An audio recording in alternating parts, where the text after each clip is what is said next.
All right, guys, how's it going? Now, if you can't be asked to watch this video, because my videos are usually long and I usually forget what I'm talking about during them, that's what happens to you with old age. You can read this if you like, and it's on the front page of coptalk.com. There you go, look. And there's Steele. And I've done the article in text format. So if you want to read, look at, can you see any adverts on there, guys? See any adverts, any pop-ups? Do you see that? Just saying, all right.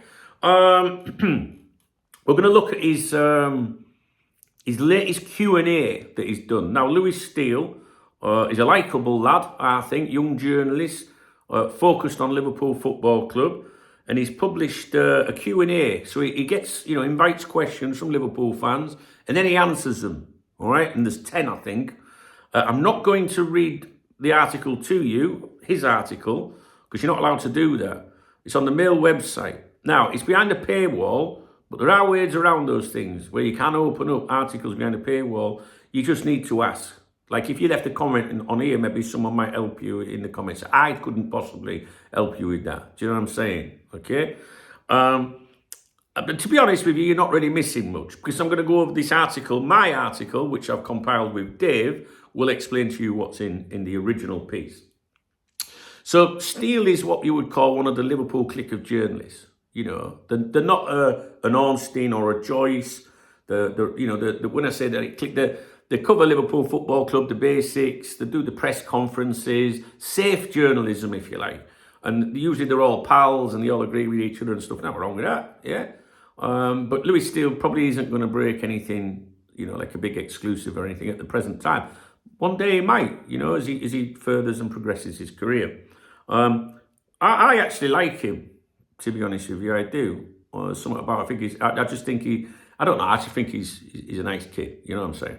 And I don't mean that in a patronising way. I'm 51 years of age. So when I say kid, I just mean someone younger than me. His videos, I've seen his videos on YouTube. They're a bit, for me, do you know what? But with time, it might, when I first started my videos on here years ago, it was a bit like, hello, how you doing? Do you know what I mean? Whereas David Lynch, Captain Obvious, his videos I think are really interesting, really, and he presents them well. That's what I think. But anyway, so Steele's on this Q&A, new Steele Q&A slot, safe, but successor names still discussed. All right. So Mail Plus journalist Steele has released another instalment of his Liverpool Confidential Q&A, answering fan-submitted questions on transfers, contracts, injuries, and the club's wider situation as the international break continues. So who is he? Well, he's one of the Mail's Liverpool correspondents and a familiar presence behind the Mail Plus paywall. His work is packaged as insider access and premium intelligence, but in practice, the bulk of his output tends to mirror what's already circulating publicly, with only the odd minor details sprinkled in to give it that exclusive flavour. This is the opinion of Dave. Now, this is Dave. Who is Dave? You know who Dave is, all right? So Dave's my AI assistant. I've trained him for over a year now to analyse football news articles, the journalists that write them, and the platforms that push them on us. So websites, blogs, social media accounts and the like. And I basically give the entire article to Dave, and he breaks it down, looks for holes, contradictions, praise, whatever, right, with every journalist that we focus or feature on here. So we have a log for Steele. Every single thing Steele says, we have it logged, and I can ask Dave at any time. So that's Dave basically explaining who he is at the moment. The Mail Plus model relies on giving supporters the sense they're getting privileged information, yet much of Steele's content could comfortably sit on the free side of the website without losing any of its punch. Fans paying for access are often met with a polished roundup rather than genuine revelations. Steele contributes heavily to the Mail's Liverpool coverage through his weekly Liverpool Confidential column, where he leans on a friendly Q&A format.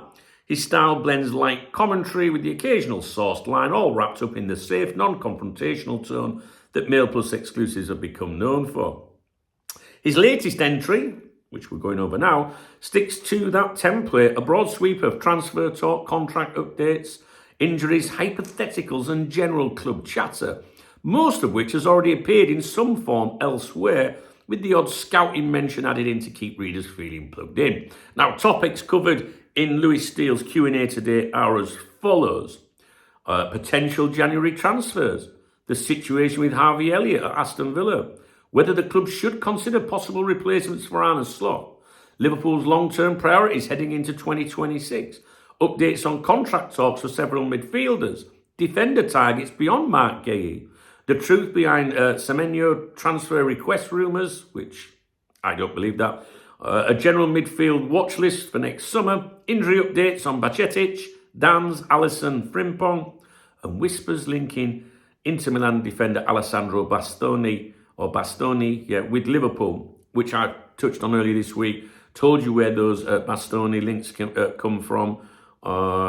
If you haven't seen the Bastoni video this week, you should watch it. It's very, very important because Sky News and BBC amplified that rumour, and I traced it back to where it came from. And I can't remember what he says in here about Bastoni, but I certainly don't believe the links. Well, we might have an interest in him, but I don't believe the claims that we saw the other day. So the structure is similar to previous Q&As. Each answer framed as insider perspective, though much of the content ultimately mirrors what is already known or speculated in mainstream coverage. So a summary of what Steele said. On transfers, Steele downplayed the likelihood of any major January business, but suggested that a centre-back signing should happen due to long-term injury issues. Names such as Mark Guéhi, Joel Ordonez, and Diner, I don't know how to pronounce that, Ordonez, were mentioned, though nothing was described as advanced. On Harvey Elliott, he confirmed publicly known information about the appearance-based clause in his Aston Villa deal and explained why he is currently out of Emery's squad. He also addressed rumours around Semenyo, stating that there has been no transfer request and that Liverpool are tracking the player with a view to future windows rather than January. Believable. Contract updates for Szoboszlai, Gravenberch, McAllister were described as ongoing, while the club's big priorities for 2026 were listed as long-term replacements for Salah and Van Dijk, strengthening defensive depth and securing new deals for key midfielders. Slot replacements discussed, but only hypothetically. One fan submitted a question asking who could replace Arne Slot if he was sacked. And to be honest, from memory, that fan said, I don't want him to be sacked, but who would be, like potential candidates? Steele stressed that the club retains full faith in the manager, despite Liverpool's poor run of form. And he noted that Slot himself didn't dismiss talk of a new contract recently, but he's not going to, is he? The discussion of replacements was purely theoretical, but Steele recycled several names from 2023's managerial shortlist: Roberto De Zerbi, Michel, Sebastian Hoeneß, Ernesto Valverde, Luciano Spalletti and others, before suggesting that none would actually be an upgrade on Slot. It's the section that will draw the most attention because of the framing, even though Steele insists Slot is not under pressure. So Dave's verdict, Steele's latest Liverpool Confidential column, is another polished Mail Plus entry, but once again offers minimal fresh information. Most of the content is made up of commentary, hedged phrasing, recycled talking points, and predictable analysis dressed up as exclusivity. The appearance clause in Elliott's deal is already public knowledge, and the two Ordonez defenders are the only slightly noteworthy additions. And even they are presented in vague, non-committal terms. It's a neat roundup, but it raises the familiar question. Are Liverpool supporters paying for insider access, or are they paying for carefully packaged common knowledge? Now, I think on the Cop Talk VIP members website, there is an additional breakdown of this, a much detailed breakdown, where each section, each question, Dave breaks it down a little bit more. Also on X, if you go to x.com/CopTalk, if you subscribe to the X account on there, you'll get that on there. But to be honest with you, I don't think I'd bother wasting my time. I certainly wouldn't join the members website just to go and see a breakdown of that.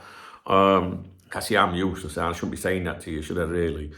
No, my VIP members, they're my peoples. Excuse me. So, in a nutshell, it's billed as exclusive, but it's what it means is exclusive content. And like Dave says, it's not really, there's nothing really in there that would make you go, oh, fucking hell. It's kind of stuff that's already out there. You certainly wouldn't pay for a Mail Plus subscription, guys, to get that. And like I say, All of these articles on The Athletic, The Times, The Mail that are behind paywalls can be accessed. You've just got to know where to go for that. Now, I can't tell you. I used to mention it on here, but I don't think it's very advisable because it's kind of encouraging people maybe to circumvene that. But I'm sure if you asked a question in the comment section, some soul might help you, but I can't, all right? And to be honest with you, I pay for the Times and I pay for The Athletic. I pay for both of those. Here's a little one for you. Oh, that's what she said. Here's a little one for you. I've said that a few times on a Saturday night. Well, technically Sunday morning, about 3 in the morning. Revolut. All right, so I use Revolut. The link's in the video description. That's my beer kitty for a Saturday. Thanks. Are you going to buy me a beer? No. There's a surprise. Usual people, I know you are. Shout out to Niall for a start. And Carl, they start my beer kitty off on a Monday morning usually. A Revolut account. They have different accounts on there. I've got a Revolut account, obviously, and I have one that includes a subscription to The Athletic. There's loads of different. If you're looking for a bit of flat, if you're looking to meet the love of your life, they also have a Tinder subscription included as well. So for the different accounts on Revolut, if you pay a few quid a month, you get these extra perks. And if you want things like The Athletic, it might work out as a good deal for. I shit you not, I'm not making anything. I'm not benefiting from this. I'm just being helpful. In fact, I've probably got an affiliate link. I've probably got a link that says refer a friend, but I'm not going to do that. All right. I'm telling you because I want to help you. All right. I do have The Athletic subscription. I do get it with my Revolut account. However, I pay separately for The Athletic because it was like a year's deal. But when that expires, I'm going to use the Revolut thing. Revolut's very good if you look into it, guys. Seriously. A good example or what you could do to learn about it is use my link in the video description and buy me a beer. And then while you're on there, have a look. Oh, God loves a try. No, listen. Well, I don't even know what I was fucking talking about, to be honest. So Louis Steele's done this article. It's a big Q&A. There's the bit about slot, replacements. I know the aggregator accounts, the Twitter twats, have made a big deal out of what he said because they've made it sound like it just says like Louis Steele discusses Arna slot replacements or something like that, which makes it sound like he's wrote an article or something. And Louis Steele actually responded to one of those Twitter twats this morning and saying, context, please. Because he also said he's secure. All right, but a lot of these accounts don't do that. So there you go, Louis Steele, new Q&A. If you want to go and read it all, it's an interesting read, right, to be honest with you. But, right, there's nothing really new or exciting or exclusive in there, in my opinion. All right? Okay, guys, I'm going to leave that with you. I've got things to do. If you enjoyed this video, please thumbs up the video. Please drop me a comment. There's a love out under the video, which is the super thanks. It helps my channel. Without the support of the super thanks, I can't do this channel. It's just a fact. And there's 3 links in the video description if you want to get me a beer. Revolut's my preferred one, but the other 2, they work as well, trust me. All right. Okay, that's it. I'm off. I'll speak to you in a bit. I've got all sorts planned. Watch the morning briefing. That explains to you what the schedule is today. And I'll speak to you real soon, guys. All right, cheers.